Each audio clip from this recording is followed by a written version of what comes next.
How bad was Hurricane Idalia? How big was Hurricane Idalia? Where is Idalia? But really, how bad are things in Florida? And still, why do people keep wanting to move there? I mean, it's just hard to see hardworking people wipe out their savings just to stay in Florida. You see, a friend of mine, he wanted to live in San Diego, but fortunately, he realized that he just couldn't afford to live there. So he moved to Minnesota and was extremely lucky to find the perfect house for him and his family. Not flashy, but affordable. So I think we all have to adjust to the reality at this point. And did you guys hear about how bad things were with Hurricane Idalia in Florida? Check this out. It was a powerful hurricane strike that made landfall in Florida just after daybreak this morning and continues to do damage in the Carolinas tonight. The full extent of Idalia's destruction is not yet known, but what is clear is that Mother Nature had her way once again. Our team is spread out across the storm zone, and ABC's Maria Villarreal leads our coverage from hard-hit Cedar Key, Florida. Maria. Byron, Cedar Key is a tight-knit community that thrives on tourism, but in a matter of hours, that was all swept away. The winds were so powerful, it actually knocked over a gas station canopy. Storm surge washing out the main roadways in and out of the city. But once the water receded, business owners on this waterfront street got their first look at the destruction. The amount of surge evident by all of the debris left behind. And you can take a look right here. This is actually a cement flooring that came from the business that you see right behind me. Owners are saying they believe that this is an absolute loss for them. And even when the power gets turned back on, there is no guarantee that anybody will return because there's no place to stay. So a hit on their economy and their livelihood. Our hearts and prayers go out to those who were affected by these adverse weather events. I mean, literally just days ago, we were talking about wildfires in Maui, and now it's these hurricanes in Florida. Fires and floods. I feel like it's straight out of the Bible. You know what I mean? Are we really living in the last days? I mean, I hear residents are literally having to pick through the rubble of lost homes and scattered belongings in Hurricane Idalia's wake. People are picking through piles of rubble where homes once stood, throwing tarps over ripped apart roofs and gingerly trying to navigate streets left underwater or clogged with fallen trees and dangerous electric wires. Really just looking for anything salvageable in the wreckage. People are clearing debris and collecting belongings, stopping every now and then just to cry in each other's arms.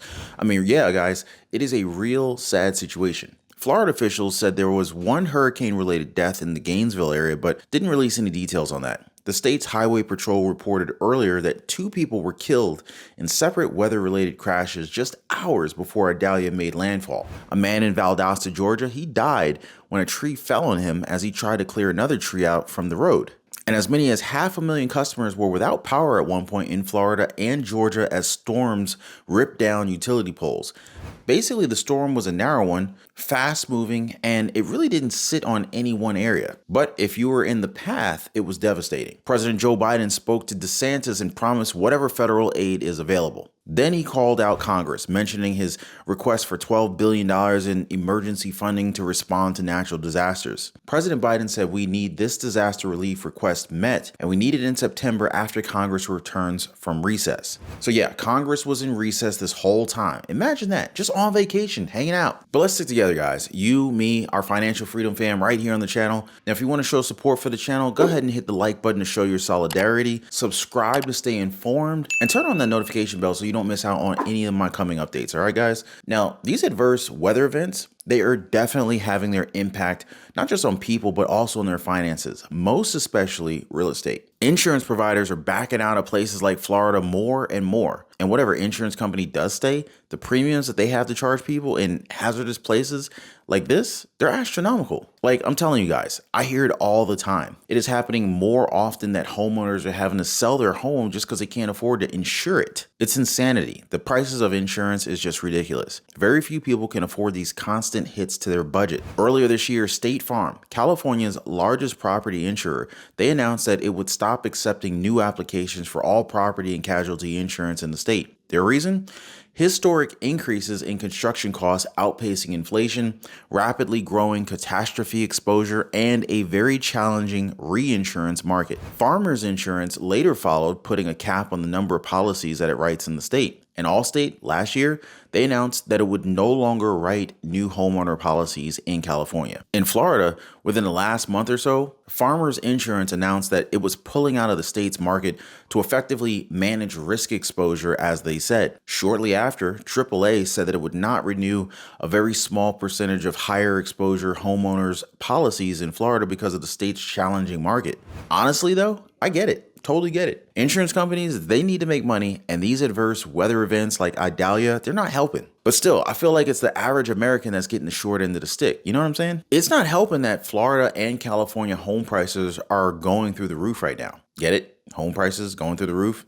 Okay, I try to be funny. All right. I failed. But seriously, both housing markets literally saw some pretty substantial increases in home prices during the pandemic. Not to mention that mortgage rates are back up, with the latest reading for the average 30-year fixed rate mortgage coming in at 7.37%. This is literally hitting a 20-year high. Affordability is shot, and insurance woes are just making the problem so much worse. Some home builders are even saying that insurance concerns are somewhat slowing new home sales in Florida and California. Now, the buzz among industry contacts was that Florida and California's distressed insurance industries, they're having an impact on their housing markets before they had data to back it up. So it started with investors looking to buy properties and just getting quoted twice or even 3 times as much for coverage than just a few years prior. In some instances, they just couldn't justify the cost of those deals, and they ended up falling through. And now the latest survey showed how concerned buyers are about the availability and the cost of homeowners insurance, HOA fees and whatnot in their region, and of course the impact that the concern is having on the sales. Now, specifically, 32% of home builders in Florida are now saying that buyers' concerns over home insurance are slowing sales, at least somewhat. And so that means 68% of builders suggest no impact on sales. But still, Northern California, 20% of home builders surveyed, they said that buyers' concerns over property insurance are somewhat slowing sales. And in Southern California, 29% of builders said just as much. Now, to compare on a national level, only 9% of builders said that insurance concerns were somewhat slow in sales. And in Texas, only 4% said the same. And it's clear that buyers in the markets are concerned. In Florida, 54% of builders said buyers are somewhat concerned over the availability and the cost of homeowners insurance, and 14% said that they were very concerned. And they got a pretty good reason to be, right? Like, homeowners in Florida, they're already paying the highest insurance premiums in the nation, with an average premium of like $6,000 a year versus the U.S. average of like $1,700 per year. So homeowners are paying more than 3 times the national average just to get their homes insured.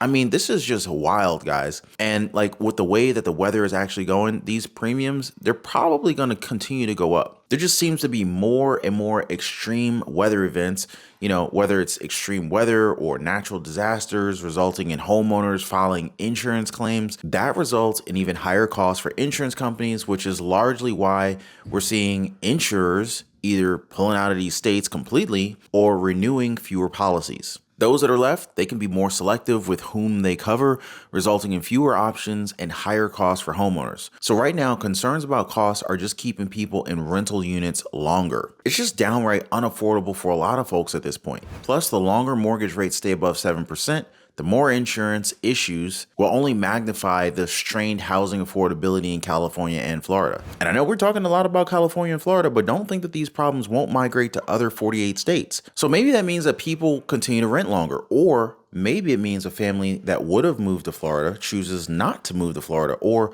maybe delays their move instead. But if these natural disasters or extreme weather events get worse, experts could see this intensifying and the impact actually getting much worse. Now, I hear from some people who are living in Florida, they're seriously considering moving out of the state altogether. They say that between the car and the homeowners insurance rates, they're just getting to be too much. Now, what I'm really worried about is, what if there's nowhere to move anymore? I mean, is there really a safe place to live at this point? I mean, just look at this.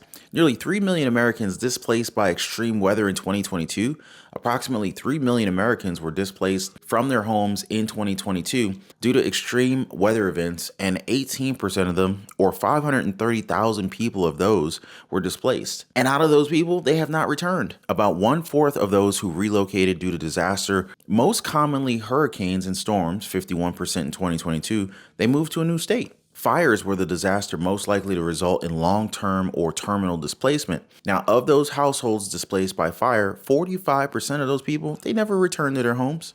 And it's only getting worse, folks. Wildfires, hurricanes, and heat. The United States is getting hit by extreme weather from all sides. So, to put it simply, the hazards, there are many, and they seem to come in all forms. The southwestern U.S. is reeling in from the record rainfall and extensive flooding from a rare tropical storm. Much of the central and southern parts of the country are in the grips of yet another oppressive heat wave. Nearly 2 weeks after catastrophic wildfires devastated the Hawaiian island of Maui, more fires are raging in the Pacific Northwest. And after a quiet start to the year's Atlantic hurricane season, activity in the basin is ramping up, guys. Really, put it all together and you've got a very turbulent week in nearly every corner of the country. Climate scientists also say it's an all too real look at how global warming increases the risks and the consequences of the deadly events. They call it multi-hazard situations. We're being hit by a string of different events over a short period of time. Now, according to this, more Floridians are actually borrowing money to afford basic expenses. They did a survey in June. Nearly 4 in 10 Floridians, that's 40%, they relied on credit cards or loans to afford basic living expenses like food or transportation. Like, how sustainable is that, right? Now, a lot of people who initially open up their credit cards for larger purchases or emergencies, they're now seeing their credit card balances is just exclusively toward basic living expenses. On a national scale, about a third of Americans relied on money outside their regular income through side hustles, small businesses, and whatnot, just to afford the cost of living in June. Outside of regular income and use of credit cards, Floridians also commonly pulled from savings, including withdrawals from 401k, IRA, and other types of retirement accounts, or sold personal possessions, hitting up the pawn shops, and borrowed money from family and friends just to make ends meet. It's hard, I know. Sometimes people have to borrow several thousands of dollars just for basic living expenses. And it doesn't necessarily mean that accumulating debt reflects poor financial decisions or lack of financial knowledge. Sometimes crap just gets that bad. Most people know what they can and what they can't afford. They're basically putting expenses on these cards because most of the time, they don't really have a choice. Some people just really need the help, and I get it.